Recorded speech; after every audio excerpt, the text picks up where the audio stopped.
तो नहीं आ रही। हेलो एवरीवन, नमस्ते, अस्सलाम वालेकुम।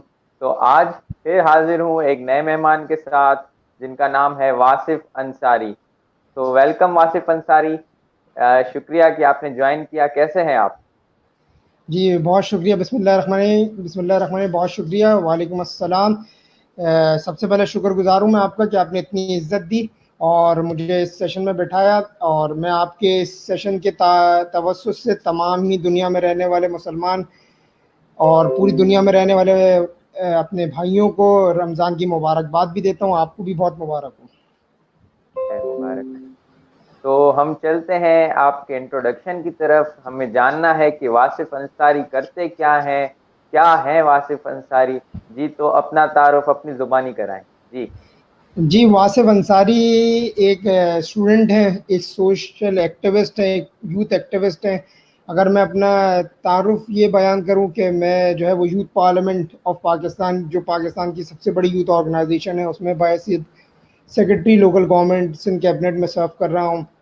उसके अलावा मैं CIIT स्पेशलिस्ट, CIT सर्टिफाइड हूँ from institute of business administration यानी कि IBA से। और अपनी मैं डिग्री परस्यू कर रहा हूँ फ्रॉम यूनिवर्सिटी ऑफ कराची। बिल्कुल।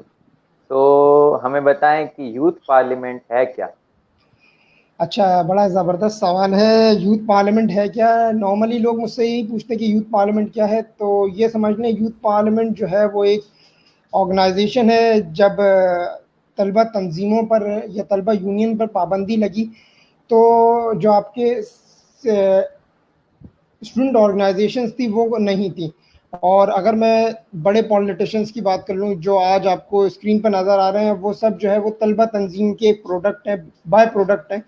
और जब तलबा तंजीमों में पाबंदी लगी, तो जो एक पढ़ा लिखा नौजवान होता है, जो एक प्रोसेस से गुजर कर यूनिवर्सिटी से आगे बढ़कर जो है वो अमली सियासत में आता है, उसका फुकदान था। इसीलिए 2005 में 14 अगस्त 2005 को chairman youth parliament Rizwan Jafar साहब, जो एक एंकर पर्सन भी हैं, उन्होंने यूथ पार्लियामेंट का क़याम अमल में लाए और आज मौजूद हैं हम। बहुत सारी ऑर्गेनाइजेशंस इसी नाम से चल रही हैं, बनी भी। अच्छा, एक सवाल जो मैं क्लियर करना चाहूँगा, हम क्लेम यूथ पार्लियामेंट क्लेम करता है we are the first organisation, लेकिन बहुत सारे लोग ये बोलते हैं कि यार हम आपसे पहले भी बहुत सारी ऑर्गेनाइजेशन थी। बिल्कुल, हम हमसे पहले भी ऑर्गेनाइजेशंस थी, but why we should say that we are the first organisation? Organisation का पहले बनना के अंदर फर्स्ट नहीं है। हम पहली और यूथ ऑर्गेनाइजेशन है जो अब उस वक्त से लेके आज तक 15 साल, इंशाल्लाह 2000 इंशाल्लाह 14 अगस्त 2020 को हम अपनी 15 ईयर ऑफ सेलिब्रेशन करेंगे। हमारी 15वीं एनिवर्सरी है उस दिन यूथ पार्लियामेंट के क़याम को। तो 15 साल से हम जो है वो अपना खिदमत अंजाम दे रहे हैं। और अगर मैं यूथ पार्लियामेंट को ब्रीफली डिफाइन करूं, तो यूथ पार्लियामेंट के जो इनिशिएटिव्स हैं या की मोटिव्स हैं, उसमें youth empowerment, engagement with bridge between youth and government. देखें, मैं समझता हूं कि इस मुल्क का नौजवान इस मुल्क के लिए अगर कुछ करना चाहता है ना, तो वो तनकीद करने के अलावा कुछ करे तो कुछ हो सकता है। हमारे बिल्कुल। नौजवान सोशल मीडिया पर बैठ के तनकीद तो करते हैं अपने ट्विटर, व्हाट्सएप, फेसबुक के थ्रू, लेकिन अमली सियासत में नहीं आते। देखें, जब तक आप अमली सियासत में नहीं आएंगे, जब तक आप सिस्टम का हिस्सा नहीं बनेंगे, आप इस मुल्क के सिस्टम को बदल नहीं सकते, आप बेहतरी नहीं ला सकते। और अगर आप इस मुल्क के निज़ाम को बदलना चाहते हैं, अपने मुल्क को तरक्की देना चाहते हैं, तो आपको इस मुल्क के निज़ाम का हिस्सा बनना होगा। और वही हम कर रहे हैं। हम जो है वो लीडर्स पैदा कर रहे हैं, यंग लोग आते हैं। अगर मैं अपनी बात कर लूँ, तो मैंने 2017 दिसंबर 2017 में यूथ पार्लियामेंट ज्वाइन करी। शायद उस वक्त मैं जिन लोगों से आज मिलता हूँ या आज जो लोग मुझे जानते हैं, उनको सिर्फ मैं टीवी पे देखता था। जब आपने मुझे सेशन का कहा, तो मैंने आपसे जो है वो 5 बजे की टाइमिंग को थोड़ा सा पीछे करवाया इसलिए था क्योंकि मुझे 6 बजे, अब अभी मैं 6 बजे मुझे एक मीटिंग में जाना था जो एक पार्टी के कन्वीनियर के साथ थी। जब आप अपना सेशन कर रहे थे, तो उस वक्त मैं एक मीटिंग में बैठा हुआ था एक पार्टी के कन्वीनियर के साथ, और we have discussion on different topics. देखिए, जब आप किसी ऑर्गेनाइजेशन का हिस्सा बनते हैं तो लोग आपको रिकग्नाइज करते हैं, आपकी ऑर्गेनाइजेशन आपकी जो है वो एक पहचान बन जाती है। आज वासिफ अंसारी जिस मकाम, जो छोटा सा, मैं समझता हूँ ये कहना कि वासिफ अंसारी कोई बहुत बड़ा शख्स है, नहीं, कतन नहीं। वासिफ अंसारी को एक जिस भी मकाम पर है आज, उसके पीछे उसकी ऑर्गेनाइजेशन खड़ी है, उसके पीछे उसके लोग मौजूद हैं, जब भी आज वासिफ अंसारी को लोग इतना रिकग्नाइज करते हैं। और जब भी जो है मैं समझता हूँ, और इससे बढ़कर फिर आपको अपॉर्चुनिटीज भी मिलती हैं। जैसे मैं बहुत छोटी सी मिसाल लेता हूँ, या उस मिसाल को बताने से पहले पहले तो मैं आपका शुक्रिया अदा करता हूँ और मैं आपको अप्रिशिएट करता हूँ जिस तरह से आप सेशंस कर रहे हैं, बड़े ज़बरदस्त सेशंस कर रहे हैं लगातार। हम तो दिन में एक सेशन करते हैं, आप दिन में 3-3 सेशन भी कर रहे हैं। आपका हौसला है और आपकी मेहनत है। तो जब मैंने ये लॉकडाउन की सिचुएशन के अंदर, मैंने क्योंकि एक शौक था कि रिजवान जाफर हमारे मेंटोर हैं, वो जो है वो आज न्यूज़ पे सवाल है पाकिस्तान का करते हैं, हम बहुत दफ़ा उनके शोज़ में भी ऑडियंस में बैठे। तो जब आपका मेंटोर एक शो कर रहा हो, वो टीवी पर आ रहा हो, आप उसको आइडियलाइज करते हो, तो आप चाहते हैं आप उसको कॉपी करें। तो मैं समझता हूँ लॉकडाउन में एक अच्छी अपॉर्चुनिटी थी कि मैं जो है वो ये कर सकता था स्ट्रीम यार्ड के थ्रू।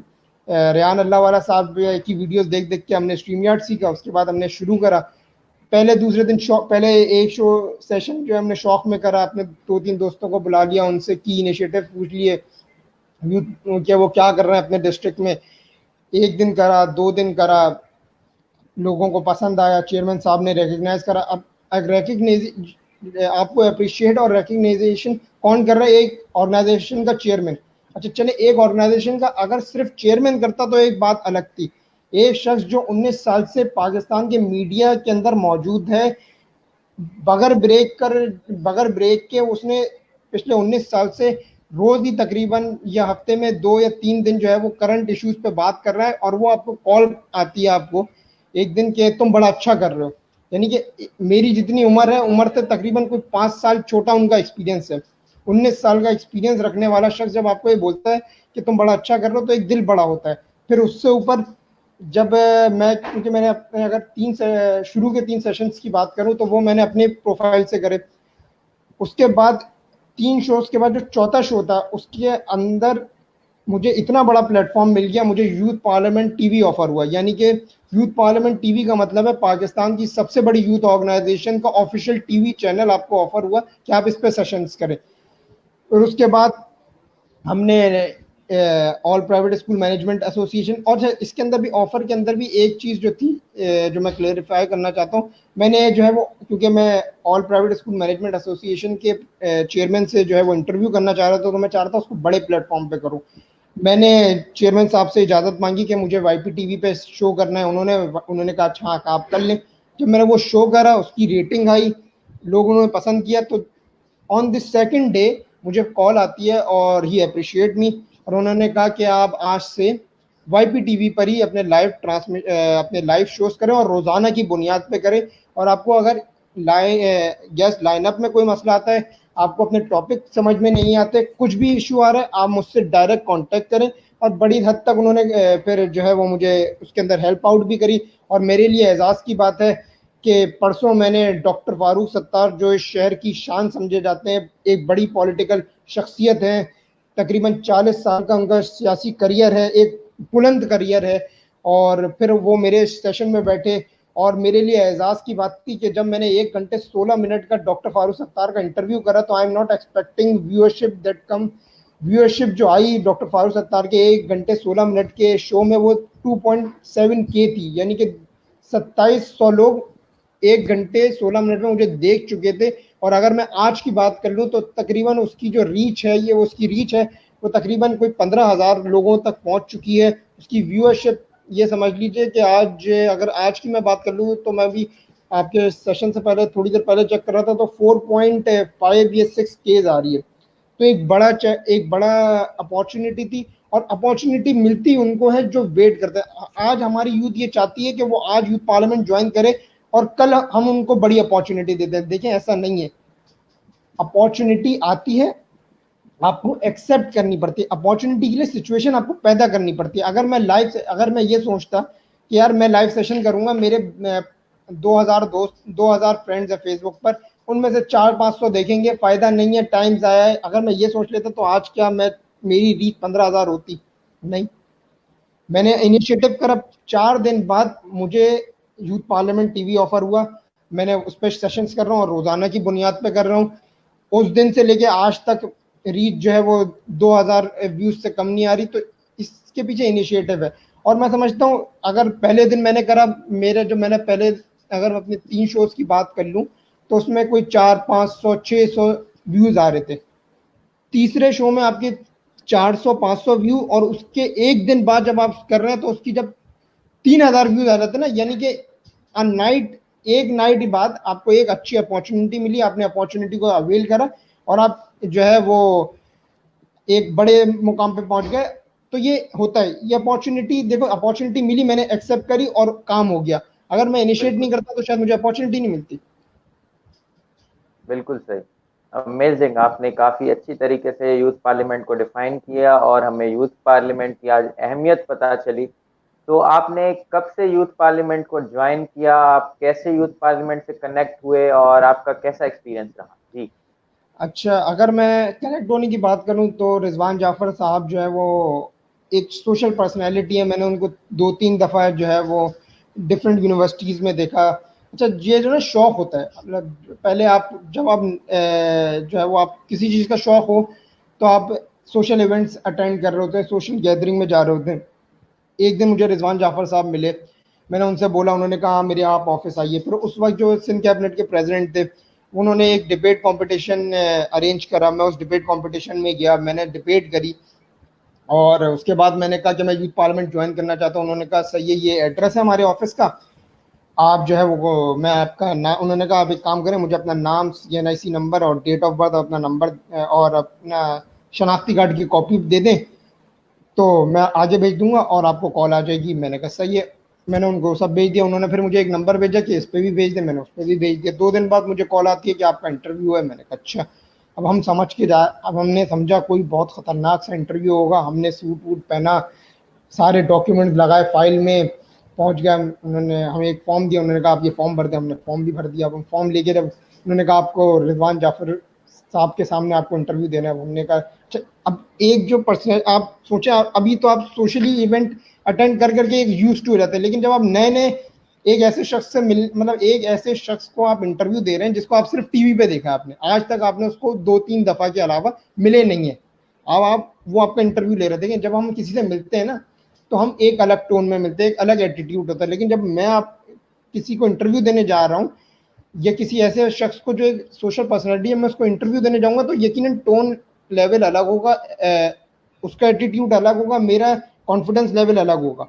तो मैं बैठा, उन्होंने मुझसे पूछा आप क्या करते हैं, क्यों आना चाहते हैं, आपकी एजुकेशन क्या है, ये सारी चीज़ें पूछी। उसके बाद उन्होंने कहा आपकी जो है वो आप किस में अप्लाई करना चाहते हैं। तो मैंने कहा मैं जो है वो लोकल गवर्नमेंट में काम करना चाहता हूँ। और मेरे लिए एजाज़ की बात थी कि पाकिस्तान की सबसे बड़ी यूथ ऑर्गेनाइजेशन को मैंने ज्वाइन करा और 6 माह बाद इलेक्शन थे, मैंने उस इलेक्शन को कॉन्टेस्ट करा। और मैं जिसके मुकाबले, देखिए हमारे यहाँ होता यह है कि इलेक्शन होते हैं हर साल। अच्छा, मैं थोड़ी सी उसकी स्ट्रेटेजी आपको समझा दूँ, ये जो हमारा स्ट्रक्चर है वो समझा दूँ ब्रीफली। हमारे यहाँ हर रोज हर साल इलेक्शंस होते हैं। हमारे यहाँ जो है वो एक तो होती है प्रोविंशियल कैबिनेट्स, एक होती है फेडरल कैबिनेट। प्रोविंशियल कैबिनेट के अंदर इलेक्शंस होते हैं हर साल और उसका प्रोसीजर ये है कि आप अपना कागजात नामजदगी जैसे हम नॉर्मल इलेक्शन में जमा कराते हैं वो आप जमा कराते हैं। उसके बाद आपका इंटरव्यूज होते हैं, आप 3 जो है वो डेजिग्नेशन के लिए अप्लाई करते हैं और उसके बाद आपको फैसला होता है कि आपको किस डेजिग्नेशन पे इलेक्शन लड़ना है।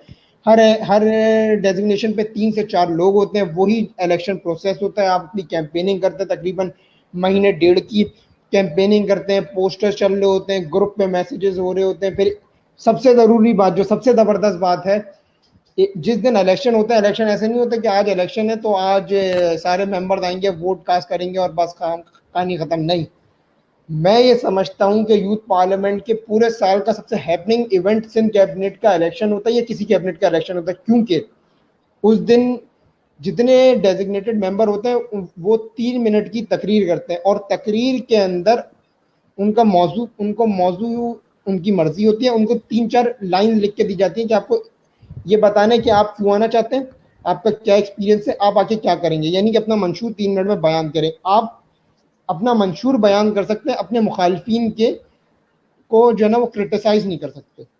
जैसा हमारे यहाँ नॉर्मली होता है कि अपनी बड़ाई से ज्यादा दूसरे की बुराई बताई जा रही होती है, हमारे यहाँ नहीं है ये। अच्छा, उसके साथ साथ जो जो फिजा हमारे इलेक्शन से, हमारे यूथ पार्लियामेंट के इलेक्शन से नॉर्मल इलेक्शन को मिला देती है, वो होती है कैंपेनिंग और डिबेट। इलेक्शन कैंपेन और इलेक्शन की डिबेट जब आप कर रहे होते हैं तो आप ये समझ लीजिए कि आप आर्ट काउंसिल के डाइस पे खड़े हैं और पूरा जो आर्ट काउंसिल का ऑडिटोरियम है वो भरा हुआ है, यानी कि 1000-1200 लोग सामने बैठे, और उन 1000-1200 लोगों को ये पूरी इजाजत है कि वो हुटिंग भी करेंगे, वो आपके खिलाफ नारे भी लगाएंगे, वो जो एथिकल बिहेवियर रहते हुए जो कर सकते हैं वो करें। वो पोस्टर बना के आपके खिलाफ लाएं, वो आप तकरीर कर रहे हो तो आवाजें निकालें, वो नारे लगाएं, जो मर्जी है वो कर सकते हैं, तो उनको पूरी इजाजत होती है। तो ये होता है, ऐसा इलेक्शन होता है। फिर इलेक्शन जो है वो पोलिंग होती है, पोलिंग के बाद इलेक्शन जो उसका रिजल्ट अनाउंस होता है। और उसके बाद सबसे ज़रूरी चीज़ जो मेरे लिए फ़ख्र की बात है, या यूथ पार्लियामेंटेरियंस के साथ फ़ख्र की बात है, वो ये है कि हमारा जो वोट टेकिंग सेरेमनी होती है वो गवर्नर ऑफ द प्रोविंस करता है, यानी कि, और मेरे लिए एजाज़ की बात यह है कि इस साल मैंने इस मैंने गवर्नर ऑफ सिंध से भी हेल्प लिया है और मैंने वजीर आला सिंध से भी हेल्प लिया है। यानी कि अगर मैं यूथ पार्लियामेंट की 15 साल तारीख में से 15 साल तारीख में बात कर लूँ तो मेरी कैबिनेट वो वाहिद कैबिनेट है जिसकी हल्फ बर्दारी भी सूबे के दोनों बड़े अहदेदारान ने कर ली है। यानी कि पहले जो होता था ये तो गवर्नर से होती, क्योंकि ये मेरा दूसरा टेन्योर है, मैंने पहला इलेक्शन जो लड़ा उसके अंदर सिर्फ गवर्नर से ली थी, इस साल हमने दोनों से लिए। तो ये ऐसा ये होता है। और इससे आपको फिर हमारे जो इवेंट्स होते हैं, मैं समझता हूँ एक तो आपको इलेक्शन में कॉन्टेस्ट कराने का मकसद आपको पाकिस्तान के इलेक्शन के निज़ाम से मिलाना होता है। उसके साथ साथ जब इवेंट्स होते हैं तो इवेंट्स एक तो 5 स्टार होटल में होते हैं। 5 स्टार होटल में जब एक मिडिल क्लास आदमी सूट पहन के जाता है और वो जब जाके सीएम से मिलता है, जब वो आके बिजनेस टाइकून से मिलता है, जब वो पॉलिटिशियन से मिलता है, तो उसका कॉन्फिडेंस लेवल बढ़ता है। और यकीन मान लें कि जब आपका कॉन्फिडेंस एक वक्त ये आ जाएगा कि आपको जो झिझक है ना, ठीक है, जिस शख्स ने किसी पॉलिटिशियन से पहली दफा मिलता है ना तो वो उसकी बड़ी बहुत ख्याल रखता है, यार इससे ये सवाल पूछूं नहीं पूछूं, ये पूछूं नहीं पूछूं। सवाल बहुत सारे होते हैं लेकिन डर लग रहा होता है। अरे भाई डर क्यों रहे हो, वो करंट थोड़ी मार देगा। मतलब आप उससे सवाल पूछेंगे, वो जिम में से करंट की मशीन लगा के थोड़ी आपको करंट मार देगा। मतलब सब पूछे, हमने बहुत पूछे, आज भी पूछ कर आ रहे हैं। आज तो हमने ऐसे ऐसे सवाल पूछे जो नॉर्मली लोग पूछना चाहते हैं, हमने पूछे। वो कॉन्फिडेंस पैदा करना होता है।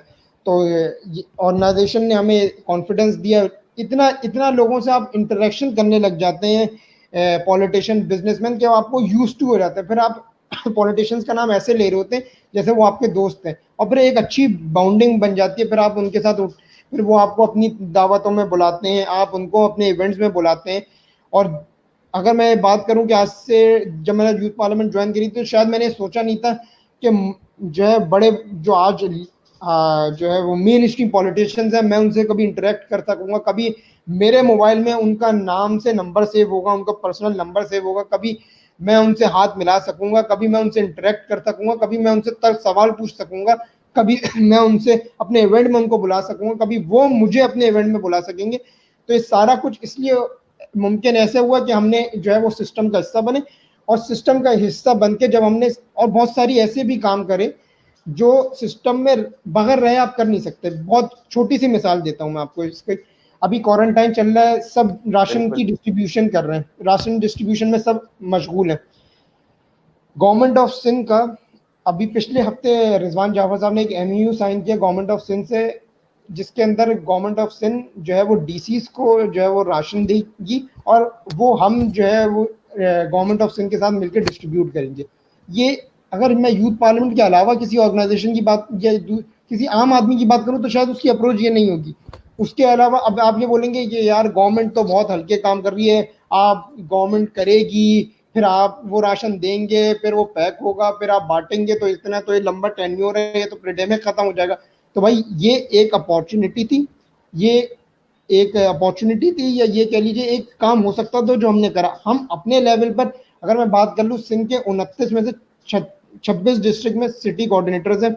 जो यूथ पार्लियामेंट की एक है सिंध कैबिनेट, ये कैबिनेट, प्रोविंशियल कैबिनेट, और एक होती है डिस्ट्रिक्ट कोऑर्डिनेटर्स।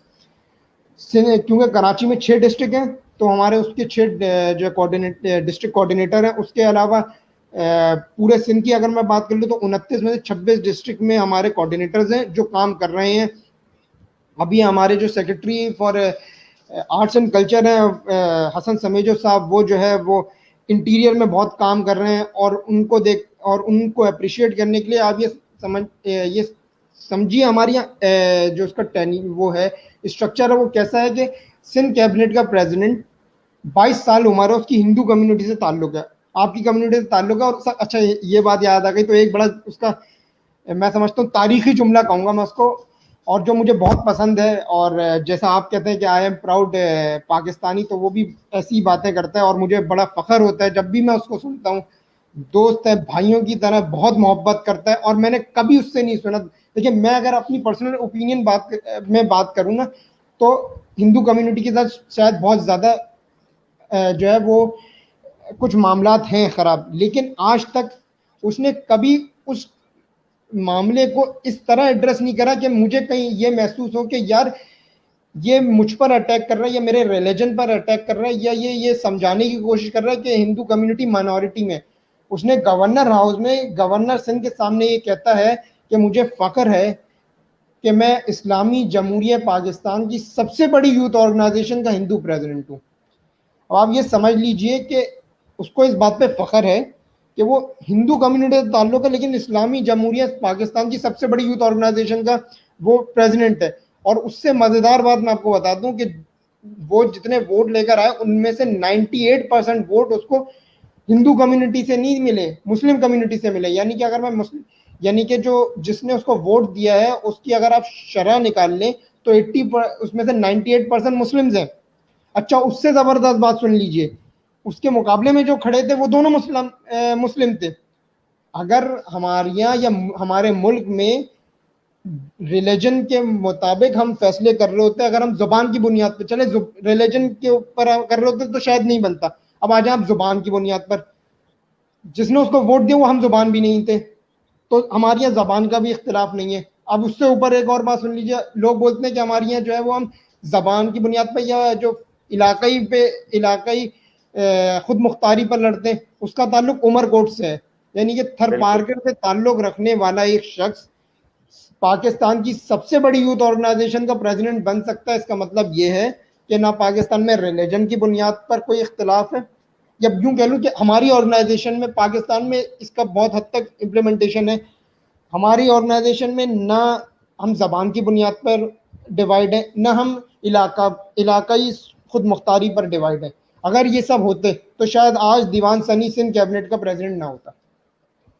बिल्कुल। तो जैसा आपने कहा कि माइनॉरिटी ऐसा कभी उन्होंने फील नहीं करने दिया, तो बिल्कुल प्रॉब्लम्स तो हर जगह होते हैं, अमेरिका में भी प्रॉब्लम होते हैं, कनाडा में भी प्रॉब्लम होते हैं, प्रॉब्लम तो हर जगह होते हैं, तो कोई ऐसी जगह नहीं जहाँ प्रॉब्लम्स ना हो। तो आप हमें देखिए, बताएं। मैं बहुत जबरदस्त बात आपने करी, प्रॉब्लम हर जगह होती है। देखिए, मैं ये कतन नहीं कह रहा कि वो आपकी प्रॉब्लम्स को एड्रेस नहीं करता।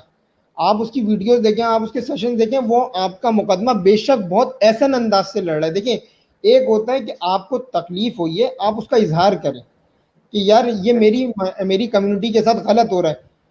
अब गलत करने वाला, अब आप ये कह लें कि अगर गलत करने वाला एक शख्स है, उसका ताल्लुक एक कम्युनिटी से, उसका ताल्लुक एक रिलीजन से, तो आप ये बोले कि वो पूरी कम्युनिटी खराब है, वो पूरा रिलीजन, उस रिलीजन से ताल्लुक रखने वाला हर शख्स उसकी तरह है, तो ये बिल्कुल। गलत होगा।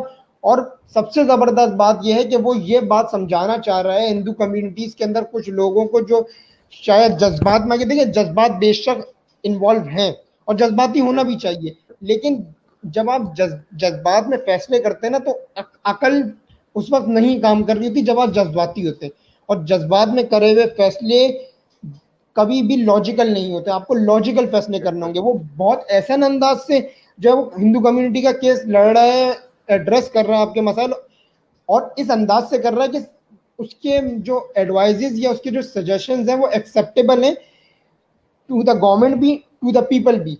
उसमें वो किसी को हिट नहीं कर रहा, वो किसी को क्रिटिसाइज नहीं कर रहा, वो तो ये बोल रहा है कि हमारे कम्युनिटी के साथ ये प्रॉब्लम है, और मैं समझता हूँ लोगों को इसी तरह करना चाहिए। बिल्कुल। तो अगर कोई यूथ पार्लियामेंट से कनेक्ट होना चाहे, अगर मैं कनेक्ट होना चाहूँ यूथ पार्लियामेंट से, तो कैसे हो सकता हूँ? आप अगर यूथ पार्लियामेंट से कनेक्ट होना चाहते हैं तो बहुत आसान तरीका है उसका। मैं आपकी जो ये लाइव सेशन है इसके नीचे जो है वो यूथ पार्लियामेंट के पेज का लिंक डाल दूंगा, उसके अंदर नंबर मौजूद है। आप उस नंबर से कनेक्ट आप उस नंबर से कनेक्ट हो, अपना डिटेल्स भेज दीजिए। डिटेल्स भी कोई हाई प्रोफाइल डिटेल्स नहीं भेजनी है आपको। अपना नाम, CNIC, डेट ऑफ बर्थ, अपनी लास्ट एजुकेशन की मार्कशीट भेज दें, अपना लास्ट अपनी यूनिवर्सिटी जहाँ आप एजुकेशन हासिल कर रहे हैं उस इंस्टीट्यूशन का नाम, आपने लास्ट एजुकेशन क्या हासिल करी है, क्या कर रहे हैं, अपनी जो लास्ट एजुकेशन की सर्टिफिकेट है वो, और एक अपनी CNIC भेज दीजिए। आपको जो है वो कॉल आ जाएगी इंटरव्यू के लिए, क्योंकि आप जो है वो हैदराबाद में होते हैं। तो देखिए, अब आप ये सवाल करेंगे कि आप हैदराबाद में हैं या आपके जो सेशन सुन रहे हैं लोग वो इंटीरियर में हैं, हम उनको कैसे अप्रोच करेंगे? बहुत आसान सवाल है उसका भी। देखिए, बिल्कुल। हैदराबाद में हमारे डिस्ट्रिक्ट कोऑर्डिनेटर्स हैं, हमारी कैबिनेट बनी है। मेरे ख्याल से आप यामीन नारायण साहब को जानते होंगे, वो सिटी कोऑर्डिनेटर हैदराबाद हैं। उसके अलावा मुनसिफ बारी जो है वो प्रेसिडेंट है, प्रेसिडेंट है हैदराबाद कैबिनेट का। यामीन नारायण जो है वो कोऑर्डिनेटर हैं हैदराबाद के। आप उनसे कांटेक्ट कर सकते हैं, मैं उनकी कांटेक्ट डिटेल्स भी आपके जो है उस सेशन के नीचे डाल दूंगा, आप उनसे कांटेक्ट कर सकते हैं। उसके अलावा कराची में जो लोग मौजूद हैं वो जो है वो मुझसे कांटेक्ट कर सकते हैं। दीवान सनी का मैं सेशन के नीचे वो डाल दूंगा, आप उनसे कांटेक्ट कर सकते हैं। वरना सबसे आसान तरीका है, मैंने आपको पहले बताया, आप यूथ पार्लियामेंट के पेज पे जाएं, उस पर नंबर मौजूद है, आप हमें मैसेज करें। आप हमारे जो नंबर दिया हुआ है उसके अंदर अपनी डिटेल्स भेज दीजिए, आपको इंटरव्यू की कॉल आ जाएगी। इंटरव्यू के अंदर भी अगर मैं आपको इंटरव्यू भी खोल के बताता हूँ तो इंटरव्यू के अंदर हमारा मकसद पूछने का ये है कि आपका मकसद क्या है यूथ पार्लियामेंट ज्वाइन करने का। आपका मकसद अगर यूथ पार्लियामेंट ज्वाइन करने का ये है कि आप इवेंट्स में आए, तस्वीरें तस्वीरें खिंचवाएं और चले जाएं, कौम की बेहतरी के लिए काम नहीं करना चाहते, तो शायद आपको रख लें हम, बिल्कुल। लेकिन फिर आपकी प्रोग्रेस नहीं होगी। देखिए, प्रोग्रेस का दारोमदार आपके अमल से है और आपकी स्ट्रेटजी से है, आपकी डेडिकेशन से है। सही है। और मैं बिल्कुल। आपको ये यकीन दिलाता हूँ कि जब आप हमारी ऑर्गेनाइजेशन में आएंगे, तो नया मेंबर हो कि पुराना मेंबर हो, लॉज मुतय्यन है। जो गलती की सजा आपके लिए, वही मेरे लिए, वही दीवान सनी के लिए, वही किसी उसके लिए। फेवरेटिज्म यहाँ पर कतन नहीं होता। अगर मैं वही बात कर लूंगा जो पहले करी कि अगर फेवरेटिज्म पे वोट देते तो शायद दीवान सनी प्रेसिडेंट ना होता। दीवान सनी की मौजूदगी इस बात का दलील बिल्कुल। है कि फेवरेटिज्म यहाँ नहीं होता, वोट कास्ट होता है। जिसका काम होगा वो सामने आएगा, वो अप्रिशिएट होगा। और सबसे ज़रूरी बात जो है, एक मैं समझता हूँ पिछले कई सेशन में दीवान सनी ने इस बात का एतराफ़ भी किया कि उसके लिए एजाज़ की बात थी कि 25 जुलाई 2019 को CM सिंध ने मुराद अली शाह साहब ने मैरियट में उसका नाम लेके उसको अप्रिशिएट करा। मतलब सूबे का वजीर आला आपको अप्रिशिएट कर रहा है नाम लेके, तो इससे बड़ा आपको और क्या चाहिए? और इससे बहुत बिल्कुल। दिल बड़ा होता है आपका जब आपका काम अप्रिशिएट कर रहे होते हैं ना। मैं समझता हूँ अप्रिसिएशन बहुत ज़रूरी है। आप चाहे छोटा काम करें चाहे बड़ा काम करें, अप्रिशिएट करेंगे आपको तो आप उससे ग्रो करेंगे। मैं आपको आपके यहाँ सेशन में बैठ के मैं आपके सेशन की आपको गलतियां बताने लग जाऊँ ना, तो आप शायद मुझे अगली दफ़ा नहीं लें और 10 मिनट में शायद मेरा सेशन भी आप ख़त्म कर दें। देखिए, बिल्कुल। गलतियां बताने के लिए, गलतियां, मैं ये नहीं कह रहा कि आप गलती मैं आपको नहीं बताऊंगा, बिल्कुल मैं आपको बताऊंगा, लेकिन वो पर्सनल में वो मैं आपको बताऊंगा बिल्कुल। यार आप यूं कर लें, आप ये नहीं करें, ताकि उससे आपकी इज्जत नफ्स जो है ना, एक दफ़ा मैं समझता हूँ इज्जत नफ्स मजरू हो गई, ये एक दफ़ा मैंने आपको डीमोटिवेट कर दिया, आप जिंदगी भर नहीं कर सकते। मैं अगर अपनी मिसाल ले लूँ ना, आज जो जबान में इतनी फरावानी और ये जो गर्दन में इतनी अकड़ है ना, वो सिर्फ इसलिए है क्योंकि आज से तकरीबन ये समझ लिए 6 साल पहले जब मैंने अपनी पहली स्पीच करी थी ना, तो मैं शायद पूरी स्पीच भी नहीं कर पाया था। और उसमें जो मैंने बायोलॉजिकल फिनोमिनास जिसको जो बाद में पढ़े उसको मैंने उसको प्रैक्टिकल इम्प्लीमेंटेशन पहले देख लिया था। ये बात है 2014 की, 2014 की नहीं, 2013 की, बल्कि 2013 में मैं 9 क्लास में था। और मेरे दोस्त जो है वो डिबेट कंपटीशन में हिस्सा लेते थे, हमारे स्कूल में होता था। अब हम देखते अपने 6 क्लास से लेके 9 क्लास तक देखा कि यार हमारे दोस्त आते हैं, जो है वो डिबेट करते हैं, स्पीच करते हैं, लोग अप्रिशिएट करते हैं, तालियां बजती हैं। हमें भी शौक था, लेकिन डर लगता था यार हम पता नहीं कर सकते या नहीं कर सकते। इसी दौरान में 9 आ गई, मैट्रिक आ गई। और जब मैट्रिक आई तो हमने कहा भाई देखो लास्ट ईयर है, आगे पता नहीं अपॉर्चुनिटी मिले कि नहीं मिले, और ये बिल्कुल तो इन सब के साथ तो हमने 6-7 साल गुजार दिए, ये मजाक भी नहीं उड़ाएंगे हमारा। और टीचर मौजूद है, उन्होंने हमारे साथ, हमने इतने से इतने बड़े हो गए उनके सामने, अब क्या वो मजाक उड़ाएंगे। हमने कहा चलो कर लेते। हमने तकरीर लिखी। उस तकरीर में जो जुमला मैंने कमो बेश कोई 200 दफा पढ़ा होगा, सिर्फ वही याद था, उसके अलावा कुछ याद नहीं था। मतलब मैं जब खड़ा हुआ तो कोई 40 डिग्री सेंटीग्रेड था, और मेरे टांगे और हाथ कप कपा रहे थे। यानी कि उस दिन मुझे प्रैक्टिकली पता चला कि आपका जब खौफ जो है ना, दुनिया का सबसे बड़ा खौफ मौत नहीं है, दुनिया का सबसे बड़ा खौफ बिल्कुल बात करना है लोगों के सामने। और उस दिन मुझे पता बिल्कुल चला सही। कि मेरा जहन, अगर मेरा दिमाग ना भी चाहे ना, तो खौफ की वजह से मेरी टांगे कांपेंगी। अगर मेरा जहन ना भी चाहे तो मेरी जबान में लुकनत हो जाएगी। अगर मेरा जहन ना भी चाहे, जब भी मुझे सर्दी लगेगी, और मेरे आंखें दुनिया का सबसे बेहतरीन कैमरा, उस दिन मैंने देख लिया कि mic focus in focus out कैसे होता है, जो बाद में कैमरे मोबाइल में हमने देखा। तो मैंने उस सेशन वो मैंने स्पीच कंपटीशन के अंदर स्पीच करने खड़ा हुआ, मेरे साथ ये सारी बायोलॉजिकल प्रैक्टिकल शुरू होगा मेरे ऊपर। बड़ी मुश्किल सिचुएशन थी। मैंने कोई तकरीर 3 मिनट की तकरीर थी, 1.5 मिनट में मैं हार गया, और मैं आके बैठ गया। यानी कि वो जो 3-4 साल में हमने वो एक रेत का पहाड़ खड़ा किया था, और उसके ऊपर हम चढ़ के स्पीच करने आए थे, वो बैठ रहा था।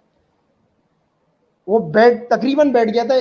उस वक्त एक अमल हुआ जो मैं समझता हूँ जिंदगी तब्दील कर गया। वो एक हाथ आया मेरे कंधे पे लगा, और उस हाथ कंधे पे लगने के बाद एक आवाज आई कि तुमने बहुत अच्छा किया, तुम कर सकते हो। बस वो ये जुमला था, तुमने बहुत अच्छा किया और तुम कर सकते हो। बस ये जुमला था। उस दिन जिंदगी, ये समझ लीजिए 360 डिग्री चेंज हो गई। फिर वो शख्स जिसने 2014 में अपनी तकरीर पूरी मुकम्मल नहीं की थी, उसने 2015 में इंटर इंटर कॉलेज कंपटीशन में हिस्सा लिया।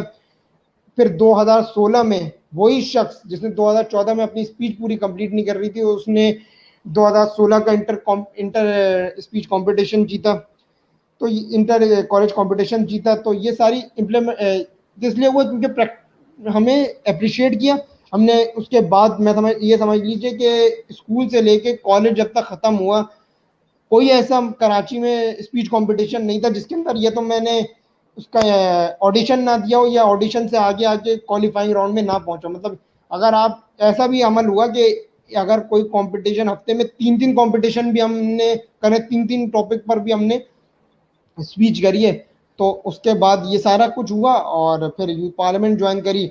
और उसके लिए मेरे लिए एजाज की बात थी कि पहला इलेक्शन मैंने जिस शख्स मेरे भाइयों की तरह ऐसे शख्स के सामने लड़ा जो जिसका सियासी का शायद मुझसे बहुत बड़ा था, जिसको लोग सोशल मॉन्स्टर कहते हैं। तो उसके खिलाफ इलेक्शन लड़ना, पहला इलेक्शन में हारा। अच्छा पहले, अब मैं अगर थोड़ी सी अगर आप इजाज़त दे तो मैं एक बात करना चाहता हूँ, वो है इलेक्शन हार के ऊपर, ये फेलियर, या जब आप लॉस करते हैं तो एक डीमोटिवेशन हो जाती है। देखिए डीमोटिवेशन जो है ना, वो आपके करियर को, वो आपकी ज़िंदगी के अंदर एक फुल स्टॉप लगा देती है। मैं इलेक्शन हारा पहला, बिल्कुल मैंने सोच के, मतलब कहते हैं ना एक्सपेक्टेशन। अच्छा आपको एक्सपेक्टेशन, आपकी कुछ एक्सपेक्टेशंस होती हैं, आपको ज़मीनी हकायत, कुछ ज़मीनी हकायत ऐसे दिखाए जाते हैं, या आप समझते हैं उसको, कि आप समझते हैं आप इलेक्शन लड़ेंगे तो आपको सामने वाले को आप हरा देंगे। हमने भी ये सोचा था, हम क्योंकि हमारा पहला इलेक्शन था, उससे पहले हमने कभी ज़िंदगी में सियासत करी नहीं थी, पहला सियासी एक्सपीरियंस था, इलेक्शन पहली दफ़ा लड़ रहे थे। अब वो शख्स जिनके खिलाफ इलेक्शन लड़ रहे थे वो भी मीरपुर खास में थे। हम ये जानते थे कि जो मेजॉरिटी वोटर है वो कराची के, हम कराची में एक्सेस करते हैं, कराची में हमारी अच्छी दोस्तियां हैं, हम तो जीत जाएंगे इलेक्शन। वो इलेक्शन की हार ने हमें ये समझाया कि भाई ज़मीनी हकायक पर सियासत की जाती है, एक्सपेक्टेशन पे नहीं की जाती। ख्याली पुलाव पे सियासत नहीं चलती, एक्सपेक्टेशन बिल्कुल पे सही। सियासत नहीं चलती, फील्ड पे सियासत चलती है। आपको ज़मीनी हकायक मानने होंगे। और उस इलेक्शन में हार हुई। उनको जो है वो तकरीबन कोई 68 वोट मिले थे, मुझे 36 वोट मिले थे। अगर, और उस वक्त ये समझ लीजिए जब अनाउंस हुआ तो उस वक्त जो वो था ना, फिर वो रेत का पहाड़ के ऊपर आ जाए, रेत के पहाड़ के ऊपर चढ़ के हमने इलेक्शन लड़ा था। वो रेत का पहाड़ फिर बैठ रहा था। लोगों, हमने कहा भाई आज हमारा आखिरी सियासी करियर खत्म हो गया। आज हमने कहा यार हमने इतनी मेहनत करी, और जो है ना वो चंद वोटों से हम हार गए। और मैंने कहा, मैंने ये फैसला कर रहा था कि मैं जो है वो यूथ पार्लियामेंट छोड़ दूंगा, और ये सारी फारिग चीज़ें, बेकार चीज़ें। उस वक्त हमें बड़ों ने समझाया कि भाई क्या हो गया, अभी तो तुमने मतलब एक इलेक्शन लड़ा है, तुम्हें 6-7 महीने हुए हैं, तुमने मतलब आते के साथ ही इलेक्शन, अगर तुम्हें पजीराई मिल रही है तो उसका मतलब कुछ ना कुछ तो तुम्हारे अंदर है कि तुम्हें एक सियासी मतलब सोशल मॉन्स्टर, एक शख्स जिसका पॉलिटिकल पॉलिटिकल का तुमसे काफी बड़ा है, जो एक बिल्कुल एजुकेशन तुम्हें हर चीज में तुमसे ऊपर का शख्स है, उसके खिलाफ तुम्हें इलेक्शन लड़वा दिए चेयरमैन ने। मतलब जिस सीट पे तुम इलेक्शन लड़ रहे हो उस सीट पे कोई तुमसे तुम्हारे अलावा कोई 20-40 लोगों ने जो है वो अप्लाई किया हुआ था, तुम्हें मौका दिया, इसका मतलब तुम में कुछ है, वो कुछ है। हमने कहा चलो देख लेते। वो 1 महीना फिर हमने उनके साथ काम करना शुरू हुआ। और हमारी सबसे जबरदस्त बात क्या होती है, हमारी ये जो इलेक्शन, जिस दिन आप नॉमिनेशन दायर करते हो, जिस दिन नॉमिनेशन अनाउंस होती है ना, उस दिन से लेके इलेक्शन तक के दिन में थोड़ी सी खट्टी मीठी सियासत चल रही होती है, या कुछ इख्तिलाफ नहीं कहूंगा, सियासत चल रही होती है कह लें। लेकिन जैसे ही आपका इलेक्शन अनाउंस हुआ, वो शायद वो एक रात जो है ना वो थोड़ी सी कह लें तल्ख होती है, या एक मुश्किल रात होती है। सुबह उठते हैं और वो शख्स जिसके खिलाफ आप पिछले 1 महीने से जो है वो इलेक्शन कैंपेन कर रहे होते हैं, आप उसको भाई बोल रहे होते हैं, फिर आप उसको सर भी बोल रहे होते हैं, आप उसके साथ प्लानिंग कर रहे होते हैं, पूरे साल आप उसके साथ काम भी कर रहे होते हैं। मैंने भी यही करा। उसके बाद नतीजा उसका क्या हुआ, नतीजे पर आ जाए। नतीजा ये हुआ कि जब मैंने इस दफा इलेक्शन लड़ा इस दफा जब मैंने इलेक्शन लड़ा तो मुझे इस बात पर यकीन था कि मेरा जो पिछला साल गुजरा है उसमें मैंने इतना काम करा कि मैं इलेक्शन जीत जाऊंगा। बहुत अच्छा। अब एक तो होती है खुशगुमानी, एक होती है ओवर बिल्कुल कॉन्फिडेंस। हम ये चाह रहे थे कि हम खुशगुमानी में ही रहें, ओवर कॉन्फिडेंस ना हो, वरना एक दफा हमने जो ना वो मार खा लिया। अब हमने कहने को वो लोग जिनके खिलाफ इलेक्शन लड़ रहे थे वो थोड़े से नए थे हमसे, लेकिन फिर भी हमने कैंपेन फुल जमा कर करी। अब जब इलेक्शन के अंदर जो है वो अनाउंसमेंट, इलेक्शन जब हमने वोट कास्ट करा तो उस दिन मेरे साथ एक ट्रेजिडी हो गई। और मैं शायद सिंध कैबिनेट 2020 का जो इलेक्शन जो उसका लास्ट वोट मैंने कास्ट किया था। यानी कि मैं ये समझ लीजिए कि मैंने अपनी इलेक्शन डिबेट कर कर मैं जो है वो पूरा कराची घूम कर वापस आया आर्ट काउंसिल, और मैंने अपना वोट कास्ट करा। और वोट कास्ट भी ऐसे करा कि बाइक बाहर पार्क करी और भागते भागते हम ऊपर पहुंचे। हम जब वोट कास्ट कर रहे थे तो याद आया हमने तो बाइक में से मोबाइल ही नहीं निकाला।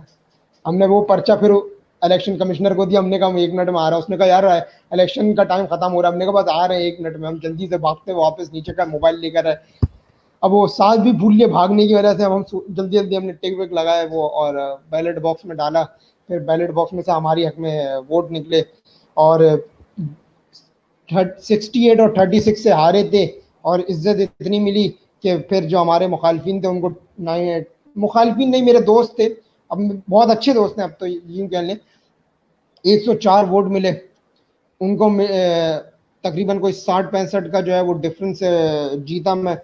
तो ये सब इसलिए हुआ क्योंकि हमने कभी हार नहीं मानी। और हार क्यों मानूं मतलब बिल्कुल मैं हार मानूं क्यों? मतलब मायूसी तो कुफ्र है, मेरे नजदीक मायूसी कुफ्र है। जो खुदा तुम्हें जो है वो हर जो खुदा तुम्हें 70 माह से ज्यादा अजीज रखता है वो तुम्हारी बुराई चाहे।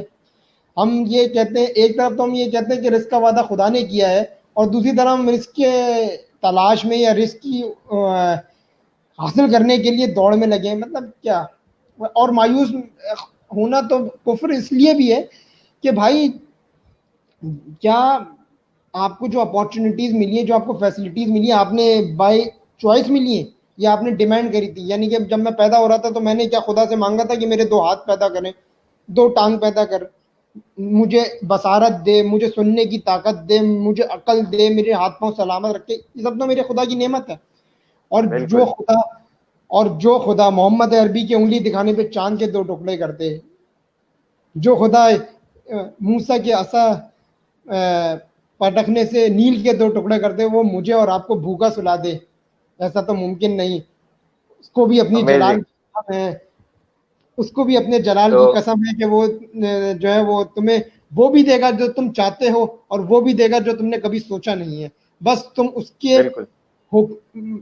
हमेशा मैं लोग जो है ना वो मटीरियलिस्टिक दुआ मांगते हैं। मतलब तुम खुदा से मतलब जो जात तुम्हारी बेहतरी तुमसे करोड़ दर्जे बेहतर जानते, तुम उससे मटीरियलिस्टिक दुआ मांग रहे हो।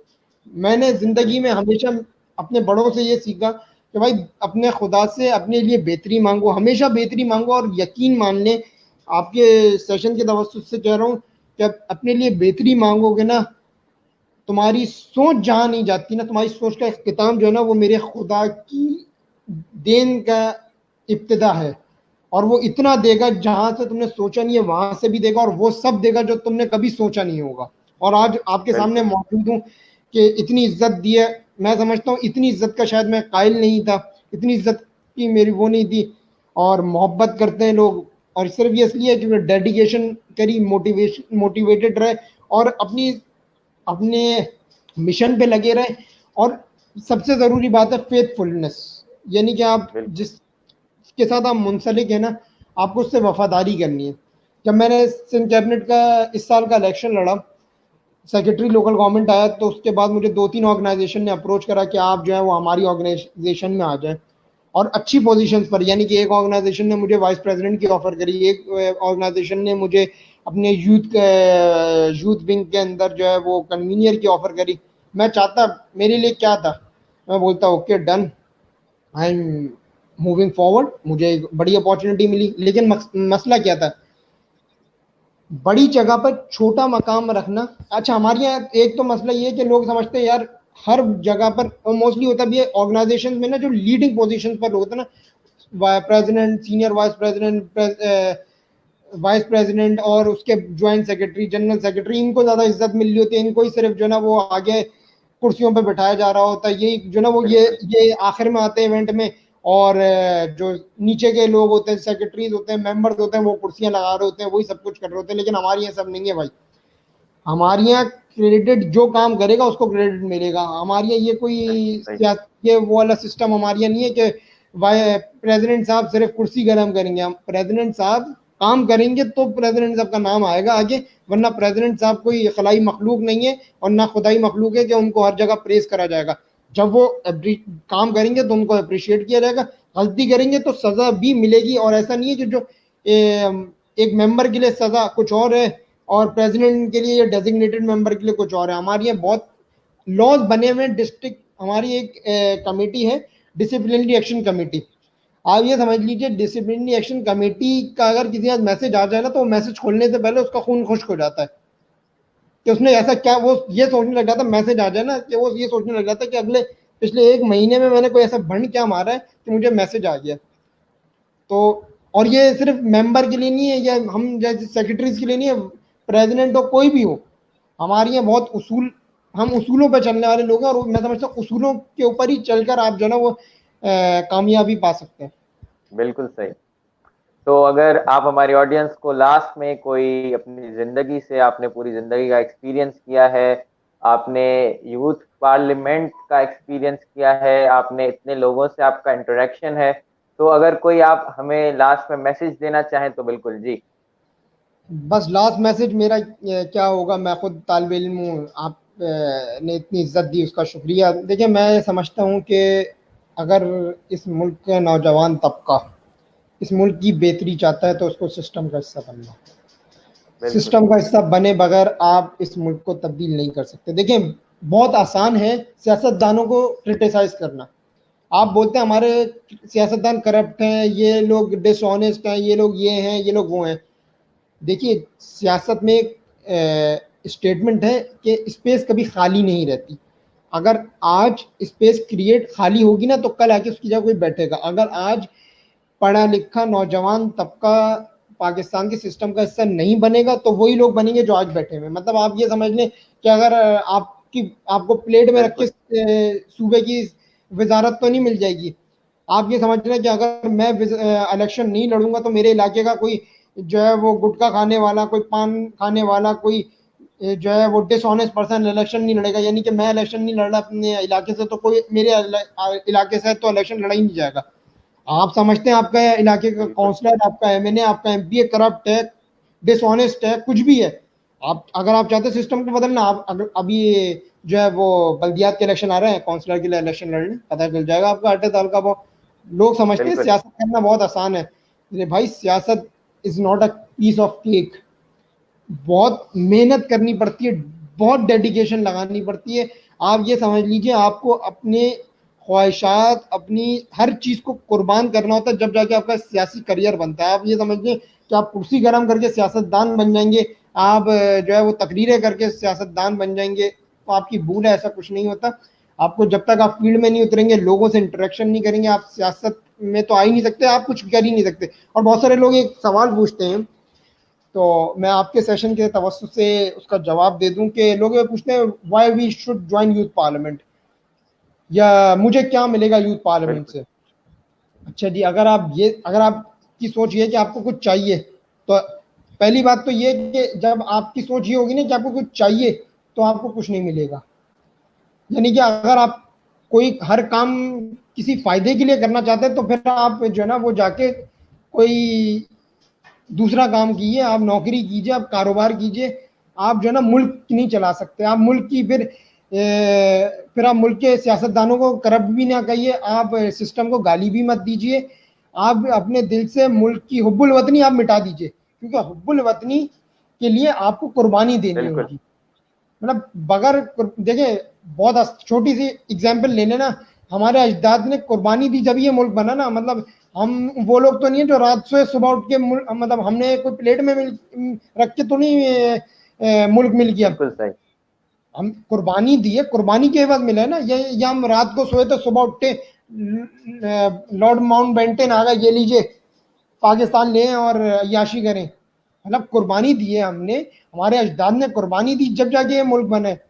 हम रात सोए सुबह उठ के मुल्क थोड़ी पा लिया, हमने कुर्बानी दी है। और बिल्कुल एक तरफ हम कहते हैं हम उनकी औलादे हैं जिन्होंने पाकिस्तान बनाया, और आज हम वो मुत्तहिद हुए थे जब भी पाकिस्तान बना था। आज आप लड़ रहे हैं, आज आप कोरोना पे सियासत कर रहे हैं, ऐसे तो नहीं होगा। आप ये चाह रहे हैं, मतलब मुल्क जंग की सूरत हाल में सब अपनी सियासी स्कोरिंग में लगे हुए, और आप ये कह रहे हैं कि हम कोरोना को हरा देंगे। भाई जंग जो है ना वो बढ़ के नहीं लड़ी जाती, मुत्तहिद होके लड़ी जाती है। मुत्तहिद होके हमारे अजदाद ने कुर्बानी दी थी जब ये मुल्क बना था। और यही समझना होगा हमारी आने वाली नस्ल को, हमारी एग्जिस्टिंग नस्ल को, कि हमें सिस्टम का हिस्सा बन के पाकिस्तान की अंदर बेहतरी लानी होगी। और जब तक हम सियासत में नहीं, अमली तौर पे देखिए, सियासत का मतलब अब लोग, मैं सियासत पे क्योंकि यूथ पार्लियामेंट का ताल्लुक है और पॉलिटिक्स को इतना करीब से देखने का मौका मिलता है, तो पॉलिटिक्स पे ज़्यादा बात करता हूँ। देखिए, पॉलिटिक्स का मतलब एमपी एमएनए बनना नहीं है। मैं आपसे बोलता हूँ, आपको बिल्कुल पॉलिटिक्स अच्छी नहीं लगती, आपको नहीं आना, आप नहीं आए, लेकिन आप सिस्टम का हिस्सा बनिए। सिस्टम का हिस्सा, अब सवाल आ जाता है सिस्टम का हिस्सा कैसे बने। भाई सिस्टम का हिस्सा आप ऐसे बन सकते हैं, आप ऑर्गेनाइजेशन से, हर तकरीबन हर इलाके में, हर शहर में ऑर्गेनाइजेशन है, आप उनका हिस्सा बनिए। आप मुल्क की बेहतरी के लिए काम कीजिए। मैं आपको अपनी ऑर्गेनाइजेशन की तरफ से ऑफर देता हूँ, आप आइए, हिस्सा बनिए। ग्रो करने का मौका मिलेगा, जानने का मौका मिलेगा। बहुत सारी चीज़ें जो आप समझते हैं शायद फॉर ग्रांटेड ले लेते हैं कि यार ये तो काम यूं हो जाता है, आपको पता चलेगा कि उस एक छोटा सा इवेंट ऑर्गेनाइज करने में क्या मेहनत होती है, और बड़ा इवेंट ऑर्गेनाइज करने में क्या मसाइल होते हैं। ये सब आपको पता बिल्कुल चलेगा जब आप सिस्टम का हिस्सा बनेंगे। और आप ये चाहते हैं कि आपको प्लेट में रख के वजारत मिल जाए, आपको प्लेट में रख के सब कुछ मिल जाए, तो यह आपकी भूल है, ऐसा मुमकिन नहीं है। आपको सिस्टम का हिस्सा बनना होगा, आपको फील्ड में उतर के काम करना होगा। और जहाँ तक बात है आपको यूथ पार्लियामेंट, मैं यूथ पार्लियामेंट से मुझे क्या मिलेगा, भाईजान जब मैंने यूथ पार्लियामेंट ज्वाइन की थी तो शायद मेरे अंदर इतनी कॉन्फिडेंस नहीं था। और अगर आपके अंदर तीन चीज़ें नहीं है, confidence, interaction with the people, public dealing बिल्कुल एंड प्रेजेंटेशन स्किल्स, तो आप ये समझ लीजिए आप कुछ कर ही नहीं सकते। टू बी वेरी बिल्कुल honest, to be very frank बात करूंगा मैं, अगर बात करूं तो ये हकीकत है। आप कॉर्पोरेट में जाएंगे, कॉर्पोरेट में अगर आप बोल रहे हैं यार ये सब फारिग चीजें हैं, मेरा टाइम जाया हो रहा है, मतलब आप कॉर्पोरेट में जब जाएंगे आपको बोलेंगे प्रेजेंटेशन दें, आपने तो जिंदगी में कभी प्रेजेंटेशन नहीं दी।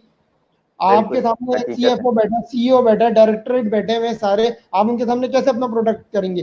फिर सबसे बड़ी जो मार्केट चल रही है अभी, अगर कमर्शियल मार्केट में जाएगा तो मार्केटिंग है। अगर मैं यूथ पार्लियामेंट में नहीं होता तो मुझे मार्केटिंग करनी नहीं आती। आज मैं अगर आप बिल्कुल एक नॉर्मल आदमी से पूछूं कि आप बोलूं कि जो चार नए बंदे हैं उनके साथ उसके सामने जाके अपना इंट्रोडक्शन करा दे, तो उसके तो टांगों के नीचे जमीन खिसक जाएगी। वो लोग हैं यार ये तो बड़ा मुश्किल है। लेकिन अगर मैं यही बात आपसे कहूं तो आप चार लोग क्या 400 लोगों के सामने खड़े होकर अपना इंटरेक्शन दे देंगे। अगर मैं आपसे कहूँ ये बिल्कुल सही। ये प्रोडक्ट है, ये एक प्रोडक्ट है, आप ये मुझे बेचें, तो आप ये शायद बेच सकते हैं, लेकिन जिसने जिंदगी में कभी लोगों से इंटरेक्ट करा ही नहीं, वो बोलेगा अच्छा ये क्या है, पहले तो ये बताएं। वो मुझसे 500 सवाल पूछेगा इसके बारे में, अच्छा चले सवाल पूछ लें, फिर ये बोलेगा यार ये तो बहुत मुश्किल काम है, मैं नहीं कर सकता। तो बस बिल्कुल। ये सिस्टम है कि आपको सीखने को मिलेगा। और अगर और वो लोग एक अब आप मैं आपको एक और बात बता दूं कि आपको यूथ पार्लियामेंट से क्या मिलेगा। अगर कोई शख्स सियासत में आना चाहता है, अगर कोई शख्स मीडिया में आना चाहता है, अगर कोई शख्स एक एंटरप्रेन्योरशिप की तरफ आना चाहता है, बिजनेस में ग्रो करना चाहता है, youth parliament is the best place for you. या मैं ये कहने में भी कोई आर महसूस नहीं करता। और हकीकत भी ये कि बहुत सारे लोग ये कहते हैं कि हमें पॉलिटिक्स में तो आना है, लेकिन हम जो ना वो कारकुन बनकर दरिया नहीं बिछाएंगे, कुर्सियां नहीं लगाएंगे। पहली बात तो ये कि जब तक आप ये नहीं करेंगे, आप पॉलिटिक्स में ग्रो नहीं कर सकते। यूथ बिल्कुल। पार्लियामेंट के हिस्सा बनने से आपको ये फायदा मिल जाता है कि आपको जो ना वो एक प्लेटफॉर्म, मतलब आपको जो ना कुछ चीज़ों के ऊपर एग्जेम्पशन मिल जाती है। यानी कि जो आप 1-1.5 साल किसी पार्टी, 1-1.5 साल 2 साल किसी पार्टी में लगाने के बाद जिस मकाम पे आते हैं ना, वो आप यूथ पार्लियामेंट का टैग लगाते हैं। यहाँ पर हम अपना, अभी मेरे पिन मुझे मिल नहीं रही थी तो पिन नहीं लगाई, वरना वो पिन लगा के आप जाते हैं ना, तो आप ये समझ लीजिए वो यूथ पार्लियामेंट की जो पिन लगा के जाते हैं ना, वो एक अलग चीज़ है। मतलब वो आपको दूसरों से मुमताज करके सामने खड़ा कर देती है। यानी कि अब आपकी पिन लगी हुई है, उसके ऊपर लिखा हुआ है आपका नाम, वो नाम लिखा हुआ है, ऊपर लिखा हुआ है यूथ पार्लियामेंट। जो जिसकी एक्सेप्टेबिलिटी और जिसको रिकग्निशन, मैं समझता हूँ पॉलिटिक्स में पॉलिटिशियंस हो, बिजनेसमैन हो, आपके ब्यूरोक्रेसी हो, सब में एक्सेप्टेंस है, सब पसंद करते हैं, सब हमसे मिलते जुलते हैं, तो बड़ी आपको इज्जत मिलती है। और उसकी बहुत छोटी सी मिसाल अगर मैं आज बात कर लूँ, आज मैं एक पार्टी के कन्वीनियर से उनके ऑफिस में मिलने गया, पूरा शहर लॉक है। वो मेरे लिए या मेरी डेलीगेशन के लिए, वो उनकी रिहाइश खुद जो है वो डिस्ट्रिक्ट सेंट्रल में है।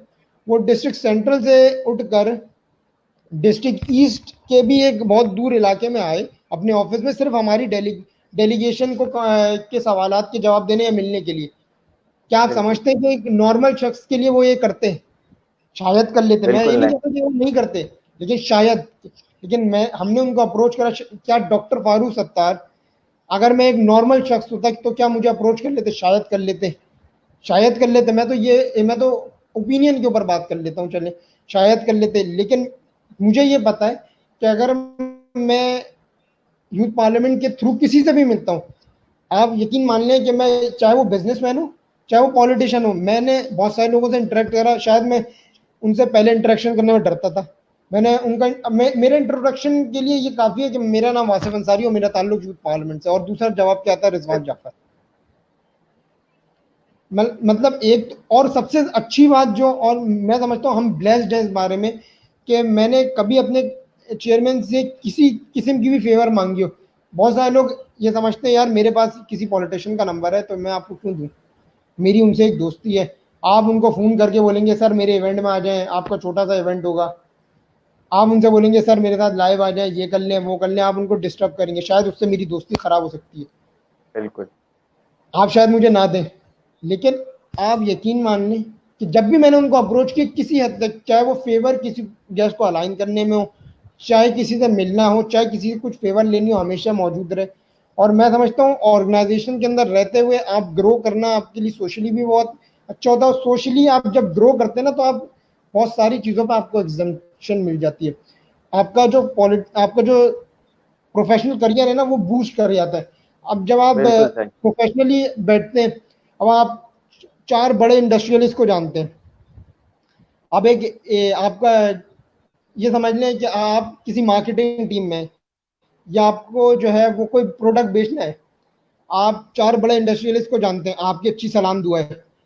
आपके जो और लोग हैं वो सर को जाएंगे, वो पहले उनके जो है फोकल पर्सन के पास जाएंगे, फिर वो उनके एचआर के पास जाएंगे, फिर वो उनके असिस्टेंट के पास जाएंगे, फिर उनकी रीच उस इंडस्ट्रियलिस्ट होगी। आपके मोबाइल में उसका नंबर दे हुए, आपने उठाया सर हम ये इवेंट कर रहे हैं, हमें इतने का स्पॉन्सर चाहिए, टक करके आपने मैसेज भेज दिया, उसको करना होगा हाँ बोलेगा, वरना ना बोलेगा। और बिल्कुल। मोस्टली मैं अगर अपनी बात कर लूँ तो मुझे आज तक 80% तो हाँ ही आई है, ना नहीं आई। और बड़ी बड़ी अमेजिंग। स्पॉन्सर 80% हमें हाँ आई है, बड़े बड़े स्पॉन्सर्स हमने करे। और बहुत सारी ऑर्गेनाइजेशंस में ये हमारे हमें हम ब्लेस इसलिए इस वजह से भी ज़्यादा हैं कि हमने कभी स्पॉन्सर के लिए स्पॉन्सर भी हमने कभी अपने ऑर्गेनाइजेशन के इवेंट के लिए नहीं लिया, वो सारा कुछ तो हमारी ऑर्गेनाइजेशन ने हमें करके दिया। हमने जब अपने इवेंट कराया तो उसके लिए यकीनन जब मैं इवेंट करा था तो उसके लिए स्पॉन्सर भी मुझे जो है वो ढूंढना पड़ेगा, और उसके अंदर भी तकरीबन ये समझ लीजिए कि तकरीबन प्लेट में जी, रख के हमें स्पॉन्सर मिल जाता है। बस ये हमें जो ना चमचे में डाल के उसको मुंह में रखना होता है, यानी कि उसका नंबर, फोकस पर्सन मिल, उसका जो पॉइंट ऑफ कांटेक्ट है वो मिल जाता है हमें। हम चेयरमैन साहब बोलते थे कि वो फलाना जो है वो वासिफ साहब जो है वो आपसे अप्रोच करेंगे, तो यानी कि जब रिजवान जाफर ने किसी को बोल दिया कि वासिफ आपसे अप्रोच करेंगे तो वो ऐसी तो बोलता है अब रिजवान जाफर ने बोला तो बात रखनी पड़ेगी। बिल्कुल। तो फिर ऐसे सिस्टम होता है। और मैं सबसे ये कहूँगा जो लोग आपके सेशन के तवज्जो से सुन रहे हैं कि इस वक्त पाकिस्तान को आपकी ज़रूरत है, क्योंकि अब कोरोना के ऊपर ही देख लीजिए। अच्छा, कोरोना में ही आप देख लीजिए ना, ऑर्गेनाइजेशन अगर काम ना कर रही होती तो क्या आप समझते हैं कि इस वक्त ये सिचुएशन इतनी अंडर कंट्रोल होती? नहीं। बिल्कुल सही। आपकी ऑर्गेनाइजेशन देखिए, गवर्नमेंट को क्रिटिसाइज, देखिए जहाँ मैं अगर अपनी बात कर लूँ ना, जब मुराद अली शाह साहब ने लॉकडाउन की कॉल दी, एक बहुत जल्द अच्छा और जल्दी फैसला किया, मैंने अप्रिशिएट करा। लेकिन जहां मैं अप्रिशिएट करूंगा वहां मैं क्रिटिसाइज भी करूंगा, क्योंकि मेरा हक है। बिल्कुल जिस सही। शख्स की अच्छाई में बयान करूंगा ना, उसकी बुराई बयान करना भी मेरा फर्ज है। मैंने बयान करी, जहां उन्होंने अच्छाई और करी मैं उनको और करूंगा। उन्होंने वो हमें सपोर्ट कर रहे हैं, हम उनको अप्रिशिएट कर रहे हैं। तो इस तरह देखें, हम सबको जो ना, हर गवर्नमेंट बेशक एक मेन शेयर होल्डर है, लेकिन इस शहर का वैसे शहरी मेरा भी कुछ हक है, मेरा भी कुछ फर्ज है कि मैं शहर को गिव बैक करूं। इस शहर ने मुझे इज्जत दी है, मैं इस शहर को कुछ जो है वो वापस दूं। और इसीलिए हम सबको अपना हिस्सा जलाना होगा। ये कहना कि सब कुछ गवर्नमेंट करेगी कतन दुरुस्त नहीं है। गवर्नमेंट बेशक उसका काम है, लेकिन अब अगर कोई शख्स जो है वो मर रहा है तो आपके पास दो अपॉर्चुनिटी है ना, या तो आप उसको अपनी गाड़ी में डाल के ले जाएं हॉस्पिटल, या आप चीपा को फोन करें, ईदी को फोन करें, वो एम्बुलेंस लाएगा, फिर वो उसको उठाएगा तो हॉस्पिटल जाएगा। बिल्कुल। इतनी देर में अगर वो मर गया तो आप बोले यार ये तो चीपा वालों की गलती है, ये तो ईदी वालों की गलती है, ये तो एम्बुलेंस वाले ने गलती कर दी। भाई आपके पास भी तो गाड़ी थी, आप गाड़ी में डाल के ले जाते। आप बोलना सही। नहीं, ये तो इसको उठाने का काम तो एम्बुलेंस का है, गोया कि ये मरता है तो मर जाए, लेकिन क्योंकि काम एम्बुलेंस वालों का है तो मैं क्यों करूं? अगर आप ये सोच के कर रहे हैं तो भाई फिर तो आप पाकिस्तान को आगे ले आने की जगह पीछे ले जाएंगे, और ऐसे ही लोग हमें पीछे लेके जा रहे हैं। और आपके जैसे बिल्कुल लोगों सही। को आगे बढ़ना होगा और मुल्क की बागडोर संभालनी होगी। और इस मुल्क के नौजवानों को जब तक आगे नहीं आएंगे, हम जो है वो पाकिस्तान को आगे नहीं ले जा सकते। और यूएनडीपी का एक बहुत और बहुत सारे जो अच्छा मोस्टली जो इस गवर्नमेंट को क्रिटिसाइज कर रहे हैं ना लोग, वो उनका ताल्लुक यूथ से। अगर आपको याद हो तो जब इलेक्शंस हो रहे थे तो यूएनडीपी ने एक रिपोर्ट निकाली थी कि इस साल जो पाकिस्तान में इलेक्शंस होंगे उसके अंदर 65% जो वोटर होगा वो यंग होगा। या अगर आप बिल्कुल। मुझसे पूछे ना तो जब तक खान साहब की गवर्नमेंट खत्म नहीं होती ना, मेरे नजदीक तो कोई नौजवान उनको क्रिटिसाइज कर ही नहीं सकता सिवाय उसके जिसने उनको वोट नहीं दिया। जिसने उनको वोट दिया है ना, देखिए जब आपने वोट दे दिया ना तो अब आपको उसको ओन करना पड़ेगा। अब उसकी बिल्कुल। अच्छाई को ओन करना पड़ेगा, उसकी बुराई को भी ओन करना पड़ेगा। हमारे यहाँ उल्टा सीन है, हमने जिसको वोट दिया उसकी तो सारी अच्छाइयाँ हमारे वोट से आया वो, इसलिए वो उसकी अच्छाइयाँ, लेकिन जो वो बुराई कर रहा है ना, यार ये तो बंदा खराब है। जब वो अच्छाई करे तो हमने वोट दिया है, जब वो बुराई करे तो यार ये बंदा खराब है। बिल्कुल यानी कि ऐसा ही है। अच्छा किया तो खुदा ने किया, खराब किया तो वासिफ ने किया। ये मिसाल है। ग्रेट। तो आपसे बात करके तो हमें बहुत बहुत ज्यादा अच्छा लगा, आपकी बहुत लर्निंग भी शुक्रिया, हमें नवाजिश। काफी मिली। और नवाजिश। हमें यूथ पार्लियामेंट का आज पता चला। और खास करके मुझे, शायद मेरी ऑडियंस को पता हो यूथ पार्लियामेंट का, बट मुझे पर्सनली पता नहीं है यूथ पार्लियामेंट का कुछ भी। तो thank you so much for your precious time. हम मीन वाला। बिल्कुल अगली बार मिलेंगे। अगली बार इससे इंशाल्लाह। कुछ अच्छा सेशन करेंगे। इंशाल्लाह। आज का सेशन जो रहा बिल्कुल अमेजिंग रहा। Thank you so much for mean watching, वाला। For listening. आई और मैं विल मीट आपके अगेन विथ। आपके और मैं आपके सेशन के तवस्सुस से अभी मुझे जो है वो सिंध कैबिनेट के प्रेसिडेंट का मैसेज आया, वो भी सेशन देख रहे थे, तो उन्होंने उनकी तरफ से मैं आपको ये मैसेज दे रहा हूँ कि जब भी आप कराची आए, डू मीट अस। अगर आप चाहते हैं हैदराबाद उन्होंने कहा, उनका भी मेरे पास मैसेज आया कि जब भी आप कराची आए, डू मीट अस, हमें हमारे ऑफिस आए, और आप जहाँ होंगे वहाँ पर हम आपसे मिलने आएंगे, ज़रूर मिलेंगे। बहुत मैं समझता हूँ आप जैसे स्पार्किंग लोगों की ज़रूरत है। आप अगर आप यूथ पार्लियामेंट का हिस्सा बनना चाहते हैं तो मैं आपको उनकी तरफ से, अपनी तरफ से वेलकम करता हूँ। ज़रूर आप यूथ पार्लियामेंट का हिस्सा बनिए, और मैं आपको यकीन दिलाता हूँ कि जब आप यूथ पार्लियामेंट का हिस्सा बनेंगे तो आपकी जो, आप ये समझ लीजिए कि आपकी जो जो आप करना चाहते हैं ना, देखिए हर शख्स कुछ ना कुछ करना चाहता है। आप चाहते हैं आपके इलाकाई मसाइल के हल चाहते हैं, आप यही चाहते हैं ना कि आपके इलाके के जो मसाइल है वो हल हो। अब उस मसले को आप हल कैसे कर सकते हैं? उस मसले को आप हल दो तरह से कर सकते हैं, या तो आप खुद इनिशिएट करें और उस मसले को हल कर लें। सेकेंडली, आप सिस्टम के अंदर से उसको हल करवा लें। यानी कि मेरे घर के बाहर अगर कचरा पड़ा हुआ है तो उसका दो हल है, मैं एक गाड़ी मंगवाऊं, उससे कचरा उठवाऊं और फेंकवा दूं। सेकेंड हल क्या है कि मैं गवर्नमेंट रिप्रेजेंटेटिव या लोकल गवर्नमेंट रिप्रेजेंटेटिव से अगर मेरी अच्छी इंटरेक्शन होगी, मैं उनसे फोन करूंगा, सर मेरे घर के आगे कचरा बढ़ गया, ये उठवा लें। वो कल परसों में बंदा भेजेंगे, गाड़ी उठ जाएगी। मेरा इसमें क्या, मेरा मेरा तो आसान हो गया ना काम। मैं गाड़ी बुलाता, उसके पैसे भी देता, उठवाने के भी पैसे देता, फिर वो काम पिकवाने इसका एक अलग टेंशन थी। फिर जब वो मैं बिल्कुल कचरा सही। उठा रहा होता तो शायद मोहल्ले के दो तीन लोग भी आ जाते, यार धूल उड़ा रहे हो, कचरा उड़ा रहे हो, कचरा उठा रहे वो, उठाने को तो अप्रिशिएट करते, धूल उड़ा रहे हो, ये कर रहे हो, बिल्कुल वो कर रहे हो, पैसे जेब से लगते। लेकिन अगर गवर्नमेंट रिप्रेजेंटेटिव का मुझसे इंटरेक्शन होगा, मैं सिस्टम का हिस्सा किसी हद तक होऊंगा, तो मैं काम आसानी से करा सकता हूँ। और जो आपके सोशल कॉन्टेक्ट होते हैं ना, आप यकीन माने वो आपको हर जगह गिव बैक करते हैं। बिल्कुल सही। आप जब देखिए, हर मसले से निकलने के दो हल है। आप किसी मसले में फंस गए, आप उस मसले का हल या तो अपनी तरफ से निकालें, या तो आप जो है वो अपना रेफरेंस, अपना सोशल करियर को इस्तेमाल करते हुए वो मसले का हल निकाल लें। सोशल कैपिटल, जो रेहान अल्लाह वाला साहब बात करते हैं ना, सोशल कैपिटल जी। को इंक्रीज आप कैसे कर सकते हैं? जब आप अपना सोशल सर्किट बढ़ाएंगे, जितना सोशल सर्किल आपका बढ़ेगा, उतना आपका सोशल कैपिटल बढ़ेगा। आज से बिल्कुल पहले शायद वो उनकी ही मिसाल मैं आपको कोट कर देता हूँ ना। आज से सेशन करने से पहले शायद आप मुझ पर 500 रुपए का भरोसा करते हो, इस सेशन के बाद शायद आप मुझे बिल्कुल आठ सही। सौ रुपए का भरोसा कर लें। बिल्कुल ऐसा ही है। अब मेरे 1 घंटा 2 मिनट में मेरे 300 रुपए का सोशल कैपिटल बढ़ गया। आज से सेशन करने से पहले शायद मैं आपके ऊपर 500 रुपए का जो है वो यकीन कर लेता। 1 घंटे 40 मिनट जो आपके बात करी, शायद अब मैं 2000 का आपके कर लूँ।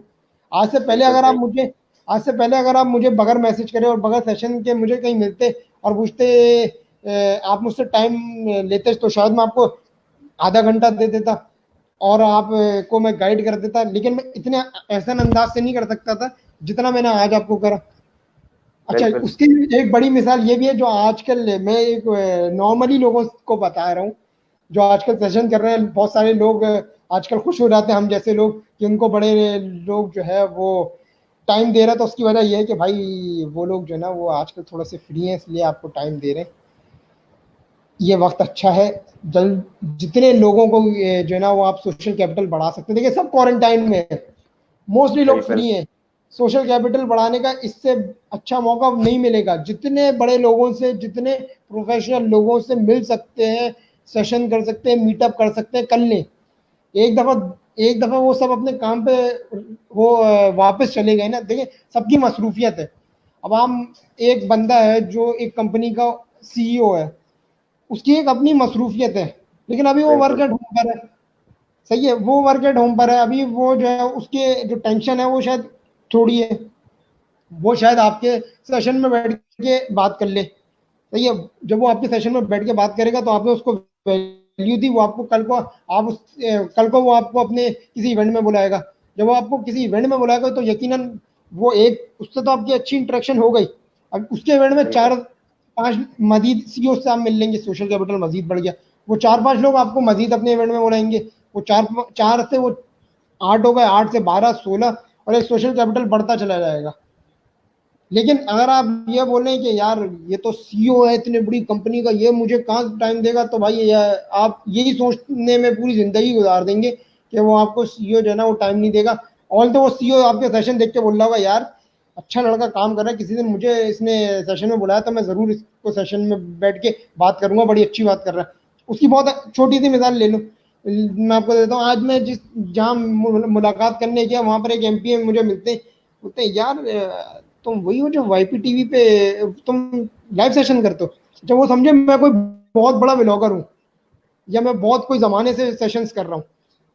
मैंने कहा जी, बोलते तुम वही हो ना जो आजकल मैंने तुम्हें 2-3 सेशन देखे। मैंने कहा सर वो एक एमपी आपको बोल रहा है मैंने आपके 2-3 सेशन है, आपका तो दिल बड़ा हो गया, आपका तो आपके तो पर निकला है, आपने बिल्कुल। जमीन पर पाँव नहीं रखेंगे। आपने कहा भाई एक एमपी मेरे 2 सेशन देख चुका है।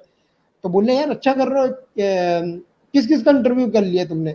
मैंने उनको बताया तो तुम कब से कर रहे हो। मैंने उनको बताया कि ये बोले कब से कर रहे हो। मैंने कहा सर अभी ये कोई 2-3 हफ्ते हो।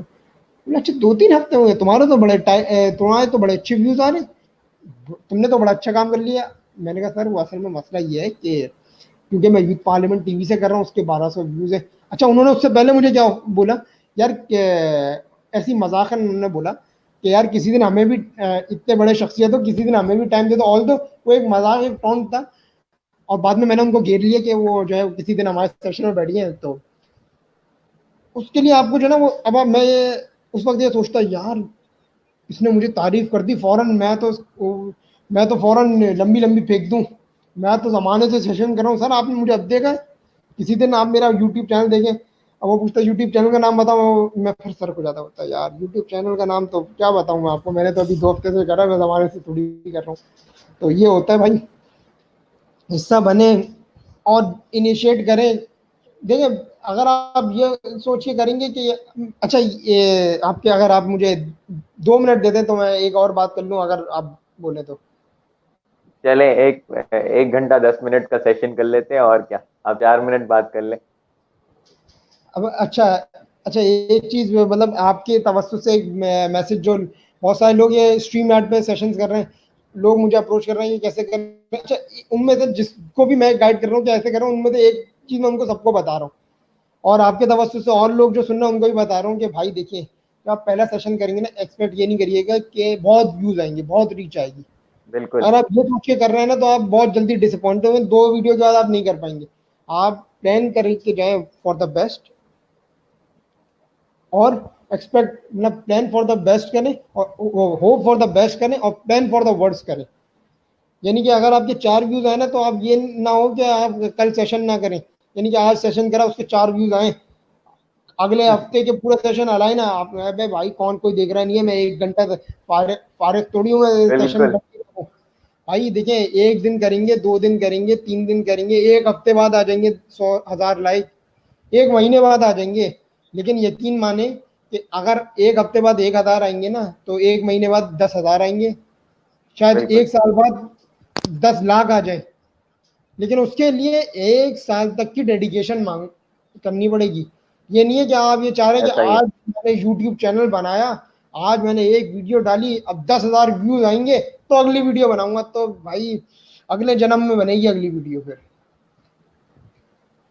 तो अगले थैंक जन्म यू में सो बनेगी अगली मच। वीडियो। बहुत शुक्रिया। वासिफ अंसारी साहब, आपने आज बहुत टाइम दिया हमें। 1 घंटे 8 मिनट 30 सेकंड का ये हो चुका है सेशन, और उम्मीद है कि हम फिर से मिलेंगे, और इससे, इंशाल्लाह। जैसे कि मैंने पहले मेंशन किया, इससे बहुत अच्छा सेशन होगा, और मेरे भी व्यूज लाखों में आएंगे। बिल्कुल। नहीं तो थैंक यू। जी इंशाल्लाह, the day is not very far कि आपके लाखों में आपके, देखो काम करोगे तो आएंगे, नहीं करोगे बिल्कुल। डिमोटिवेट हो जाओगे तो जिंदगी भर नहीं आएंगे। काम करते रहो इंशाल्लाह, बिल्कुल। The day is not so far कि तुम्हें जो है नेशनल टीवी पे बैठाया जाएगा।